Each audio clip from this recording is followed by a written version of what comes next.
Hey, welcome back to the podcast. I'm your host, Vanda, founder of the Period Makeover Solution and Fertility Maximizer. Today, before we jump into the episode, I want to remind you that it's June 30th. That means that the summer bonuses for the Fertility Maximizer program are going to be disappearing tonight at midnight. So, if you are new around here or if you have missed a couple of episodes because you've been traveling or whatnot, let me give you a brief reminder that I have been doing a big promotion for the Fertility Maximizer program since the middle of June. I created two very special bonuses that are going to be completely free, included in the cost of the program for Fertility Maximizer when you join by June 30th, which again is tonight at midnight. Those two bonuses are 4 additional weeks of support with me. So typically the program runs for 8 weeks, but when you join by June 30th, it is going to run for 12 weeks for you. That gives us a little extra time.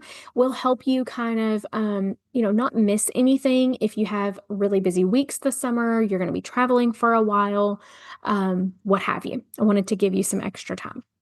And then the second bonus is a 90-day sperm boosting health guide. I've talked a lot lately about sperm health and the male importance when it comes to fertility. Recently recorded an episode, that was episode 114, the one just before this, about male factor in fertility and how that's not talked about enough and how we're not doing enough about that. And this guide, that I'm including as a bonus, was really created from my clients asking, my partner wants to help. My partner wants to do something. We want to make sure that he is, kind of not our issue here, but we don't know where to start. We don't know what to do. What things should he do? Can he get a test at home? Does he need to get any lab work? I'm answering all of those questions and giving guidance on those things in this guide. And I'm really happy with the way that it turned out. It's going to be very helpful for you as the woman to consume and know the information, but then it's also super helpful because it's created in a way that you can hand it off to your partner and they can consume it and start taking action on it right away. I didn't put a bunch of fluffy stuff in there. I put really actionable things in there so that you and your partner could get the most out of the guide.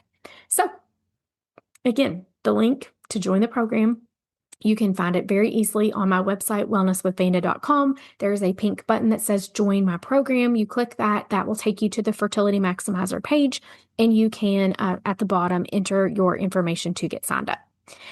Now, for today's episode, I want to talk about 3 mistakes that I commonly see women making, couples making, when they're trying to get pregnant, and they're doing them within good faith. They think that they are doing everything that they can to help them get pregnant, but these things are actually making it harder sometimes for you to get pregnant.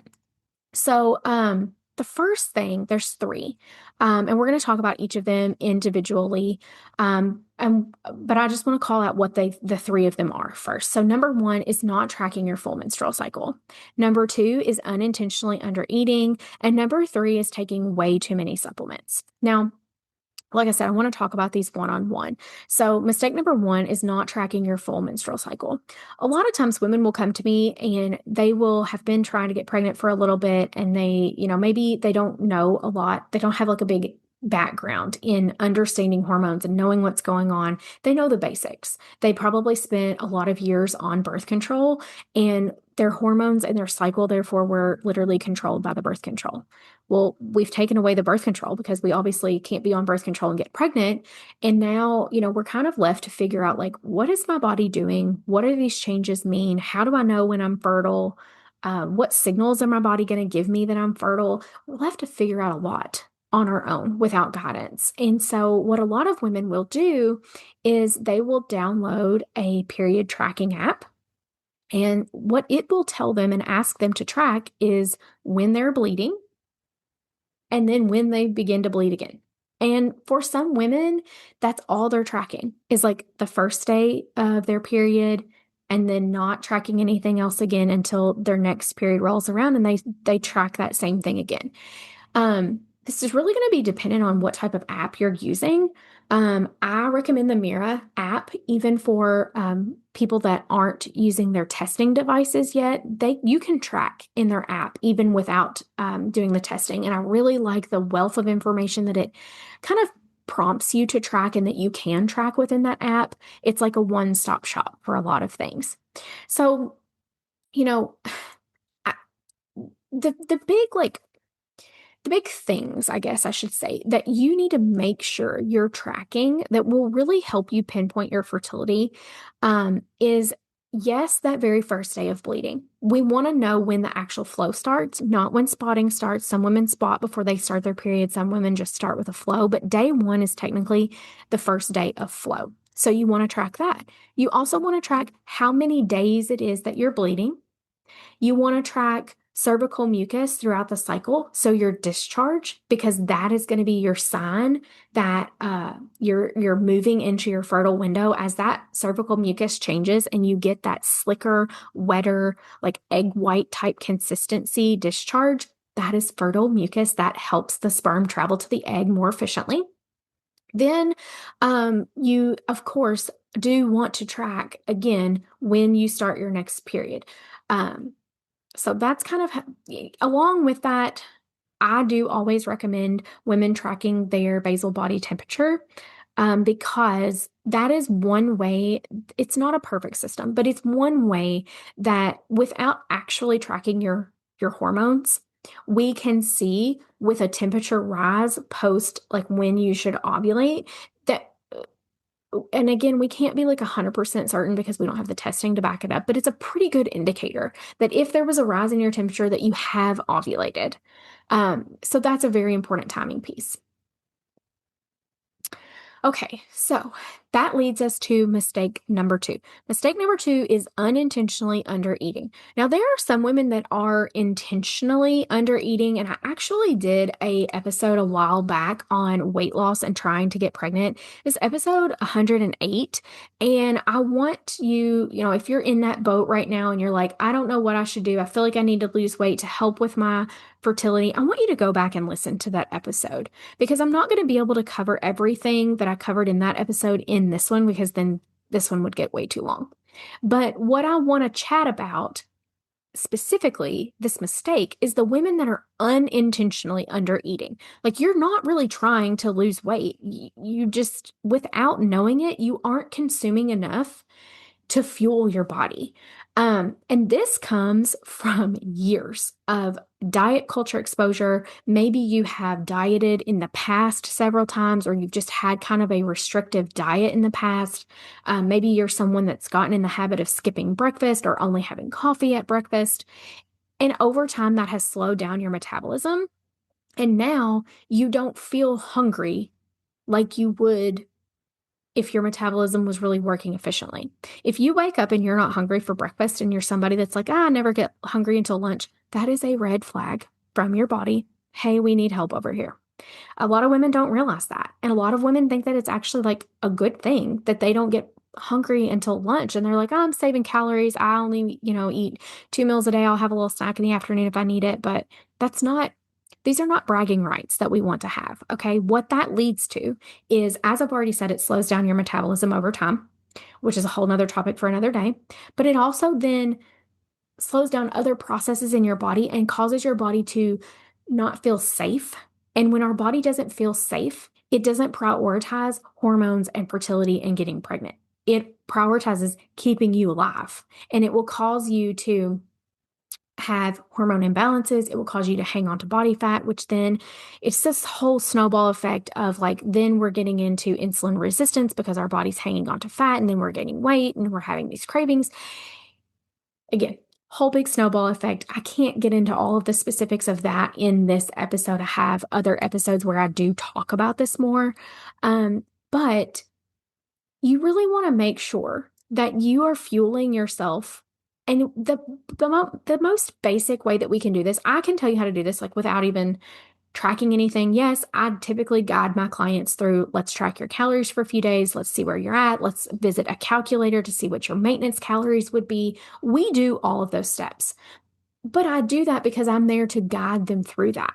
If you're just listening to this podcast episode and you're consuming it, and you're thinking, that might be an issue for me because I do skip breakfast pretty frequently, then the simplest thing that you can do is get strict with yourself of, I'm going to consume 3 meals a day.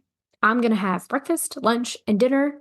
And I'm going to eat based on my hunger, to a certain extent, in the sense of if I'm hungry, I'm going to eat. I'm not going to like try to ignore it or say, no, I just need to drink water or I just need to like tough it out. It's, you know, we don't want to do that to ourselves. We don't want to be limiting ourselves, restricting ourselves in that way, because then that is a stressor on the body. And again, when the body's stressed out and it doesn't feel safe, it will not prioritize getting pregnant. Okay, mistake number 3, taking too many supplements. This one is a hard one because supplements definitely have their place. Supplements can do great things for us, for our bodies, for our health, for our hormones, for our fertility. I like supplements. I recommend supplements to almost every single client that I work with, but they are specific supplements that I have been able to tailor to their body's needs based on the testing data that we get back from the tests we do inside my program with them. What happens when you're not working with a practitioner that's giving you personalized guidance on supplements is that you start taking a supplement because you've seen it on a commercial, you've seen someone recommend it on Instagram, your best friend's sister's cousin took it, and you start taking it, and then you just continue to take it. And then you add in another supplement because you found a new one, someone recommended this one, and you're still taking the old one and you're adding this one in, and then you're just continuing to take that. And then you kind of add in something else because something new came out. There's, a new recommendation, or a friend tried something, they told you to try it. And before you know it, you get kind of like this supplement stack of things that you're taking. And a lot of them, you're like, I don't even really know why I started taking that. I don't know if I need it. I feel fine, so I've just continued to take it. But underneath the surface, even though you feel fine, that supplement might not be what your body needs. It might be causing imbalances with your other vitamins and minerals without you even knowing it, because you don't realize that it's not what your body needs. So I recommend to keep supplements very basic unless you have testing to back up your need for something specific. And I also caution people against taking supplements like indefinitely. Supplements are meant to be supplemental. That's why they're called supplements. They're not meant to be the end all be all of how we get our nutrition and how we get our vitamins and how we get our minerals. We're supposed to be getting those things from food.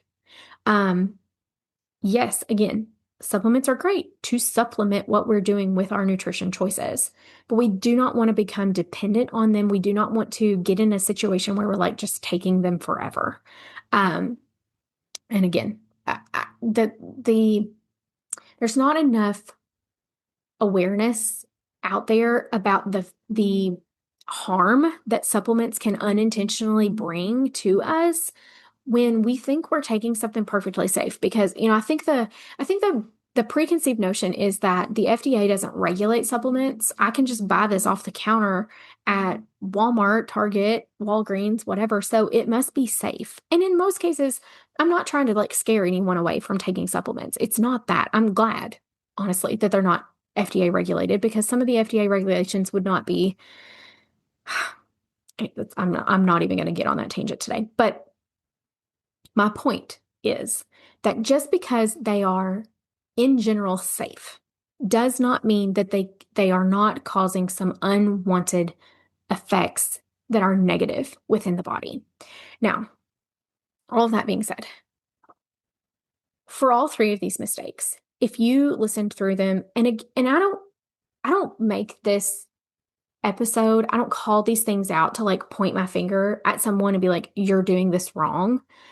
I make this episode because I see all 3 of these things so often, and I want you to have awareness around the fact that you might be making this mistake as well, and there's an easy way for you to correct it and an easy way for you to get support fixing these mistakes and doing the right things and taking the right actions. And I have rolled all of that into my Fertility Maximizer program. So, like I said in the beginning of the episode, I'm doing a promotion right now of Fertility Maximizer.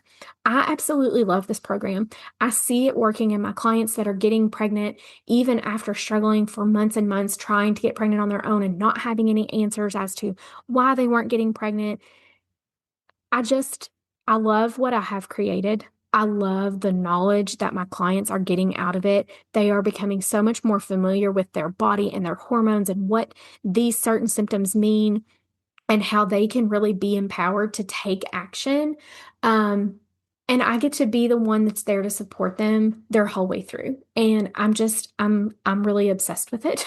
And I want all of you that are listening to this episode that are struggling to get pregnant, that are on your trying to conceive journey, I want you to be able to be part of it and have this level of support so that you're not doing so much guessing and second guessing and Googling and wondering and stressing and fretting and having all of this anxiety about whether you're really doing everything that you can to set yourself up for successful pregnancy.